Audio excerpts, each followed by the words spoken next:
জীবনে প্রথমবার এত বড় একটা পাপ করছি আমি, আর তার সাক্ষী আপনাদেরকে আমি বানাবো না, সেটা তো কোনোভাবেই হয় না। আসসালামু আলাইকুম এভরিওয়ান, এসবি সঞ্জিতাস ব্লগে আপনাদের সবাইকে স্বাগত জানিয়ে শুরু করছি আমার নতুন আরও একটি ভিডিও। তো আজকে ভিডিওটা আমি দেখাবো যে আমি ভর্তা ভাত খাচ্ছি, তাও আবার নাকি বাসমতি চালের ভাত দিয়ে। তো ভাবেন, এত দামি চাল, সেটাকে আমি যদি এভাবে খাই তো আমার মতো বড়লোক আর কে আছে বলেন। যদিও বা এটা খুবই নর্মাল একটা বিষয় যে অনেকেই খায় এভাবে। তো আমি কি করেছি, চালটাকে ভালো করে ধুয়ে নিয়েছি, এবার ভিজিয়ে রেখে দিয়েছি। এবার যেহেতু ভর্তা খাবো তো সেজন্য কিছু কাটাকুটি তো আছেই। তো সেজন্য দেখতেই পাচ্ছেন এখানে টমেটো আর বেগুন নিয়ে নিয়েছি, এগুলো দিয়ে আমি ভর্তা বানাবো। তো প্রথমে টমেটোটাকে কেটে নিচ্ছি সুন্দর করে, তো দেখতেই পাচ্ছেন কিভাবে কাটছি। আর এগুলোকে আমি ভেজে তারপরে ভর্তা বানাবো। তো এই তো কাটা হয়ে গেছে অলরেডি আমার টমেটো, তো সেগুলোকে আমি তুলে নিয়েছি। এবার বেগুনগুলোকে একটু কেটে নিব, কিন্তু কিভাবে কাটবো কিছুই বুঝতে পারছিলাম না। তো পরবর্তীতে যেভাবে ইচ্ছে হয়েছে কেটে নিয়েছি, মানে মানে যা তা একটা অবস্থা, কি বলবো। তো আপনারা কখনো এরকম আমার মতো আজগুবি মার্কা খাবার খেয়েছেন কিনা জানি না।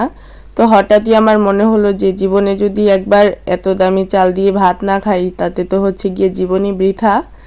যদিও অনেক দিন আগেই আম্মু এই চালগুলো কিনে এনে রেখেছিল, কিন্তু আজকে করব কালকে করব করতে করতে আর বানানোই হচ্ছিল না। তো ফাইনালি আমি গিয়ে আজকে সেই পদক্ষেপটা নিয়ে নিলাম। আর এই তো এরই মধ্যেই কিন্তু বেগুনগুলো কেটে নেওয়া হয়ে গেছে, আর আমি একটু চিড়ে দিয়েছি, এতে করে ভিতরে মশলা ঢুকবে, পাশাপাশি ভর্তা বানাতে গেলেও বেশি লতা লতা লাগবে না। তো যাই হোক, ওইটাকে সাইডে রেখে এবার টমেটোগুলোকে হলুদ লবণ আর গিয়ে মরিচের গুঁড়া দিয়ে মেখে নিব, যেহেতু ভর্তা বানাবো আর তেলে ভেজে নিব, তো সেই জন্যই আর কি। আর এই তো মাখিয়ে নেওয়া হয়ে গেছে, এবার আমি এটাকে ভেজে নিব। আর ভাজতে গিয়ে আমি কিছু কাঁচামরিচ অ্যাড করেছি। আর এই পর্যায়ে আমি কয়েকটা রসুনের কোয়া দিয়ে দিতে চেয়েছিলাম, কিন্তু আমার কাজ শেষ হয়নি, তো সেজন্য এবারটা আমি ইউজ করিনি। তো যাই হোক, এরই ফাঁকে কিন্তু আমি বেগুনগুলোকেও হলুদ লবণ আর মরিচের গুঁড়া দিয়ে মেখে নিয়েছি। এবার আরও কিছু কাটাকুটি বাকি ছিল, যেগুলো আমি বলেইছিলাম যে আমার অলরেডি কাজ করা হয়নি, তো সেই জন্য সেগুলোকে করে নিচ্ছিলাম, পেঁয়াজ আর রসুন কুচি করে নিচ্ছিলাম।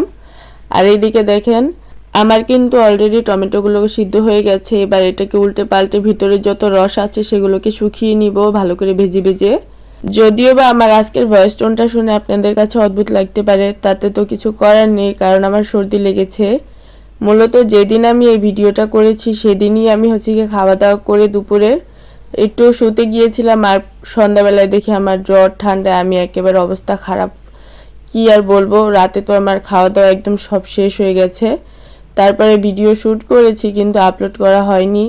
তবে ভেবেছিলাম যে একটু সুস্থ হলে তারপরে ভিডিওগুলো আপলোড করে দিব, কিন্তু আজকে করি কালকে করি করতে করতে আর সম্ভব হয়নি।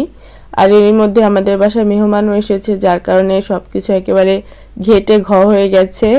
তো এখনও আমি অলরেডি এখনও সুস্থ হইনি, আমার এখনও কথা শুনে তো বুঝতেই পারছেন যে কি অবস্থা।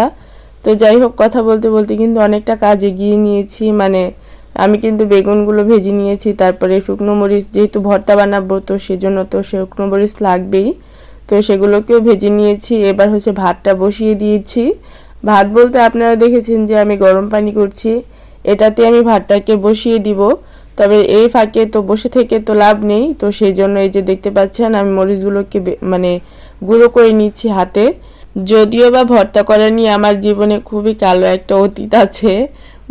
আমি একবার ভর্তা করেছিলাম কালো জিরার, তো সেটা বানানোর 3 দিন ধরে আমার হাত জ্বলেছিল। ভাবেন কি একটা অবস্থা। এই হাত জ্বলার থেকে শুরু হয়েছে যে আর এখন আমার সব সময় হাত জ্বলতে থাকে, যার কারণে আমি খুব একটা মরিচ ধরি না, কিন্তু মরিচ আমার খুবই ফেভারিট। তো যাই হোক, মরিচ ভর্তা বানিয়ে নিয়েছি। এবার কি আলু ভর্তা করব, ভর্তার রাজা বলতেই তো আলু ভর্তা। তো সেই জন্য আলুটাকে ম্যাশ করে নিয়েছি, আর সেই সাথে একটু টুইস্ট অ্যাড করেছি। এখানে আমি সিদ্ধ ডিম ইউজ করেছি, এতে করে টেস্ট অনেকটা বেড়ে যাবে। তো যাই হোক, এটা করে নেওয়া হয়ে গেছে। এই ফাঁকে আমি চালটাকে সিদ্ধ বসিয়ে দিব।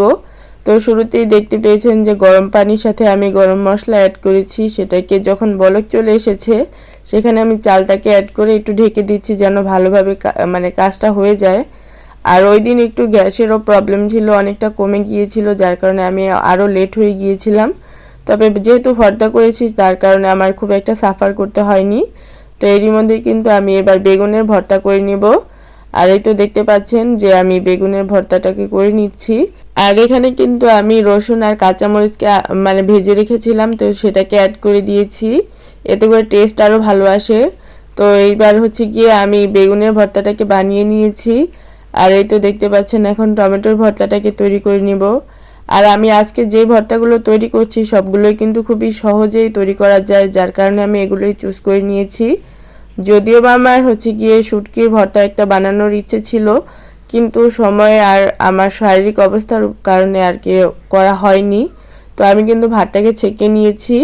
এবার হচ্ছে দেখতে পাচ্ছেন যে আমি সব কিছু নিয়ে একদম রেডি। এখন চলে এসেছি সেই ঐতিহাসিক মুহূর্তে যখন কিনা আমি ভর্তা ভাত খেয়ে নিজেকে বড়লোক মনে করব। মানে ভর্তা ভাতের সাথে হচ্ছে কি এত দামি চালের সঙ্গে কম্বিনেশনটা কিন্তু খুবই মানে অদ্ভুত সুন্দর, কি বলেন? যদিও বা আমি অনেক দিন ধরেই ভাবছিলাম, তো ফাইনালি এটা করা হলো। আর এই তো দেখতেই পাচ্ছেন যে আমি খেয়ে নিচ্ছি। এখানে আহামরি তেমন কোনো টেস্ট নেই, কিন্তু নিজেকে একটু মানে জাহির করা আর কি। যাই হোক, আমার আজকের ভিডিওটা যদি আপনাদের কাছে একটু হলেও ভালো লেগে থাকে তাহলে লাইক, কমেন্ট অ্যান্ড শেয়ার করে আমার পাশেই থাকবেন। সবাই ভালো থাকবেন। আল্লাহ হাফেজ।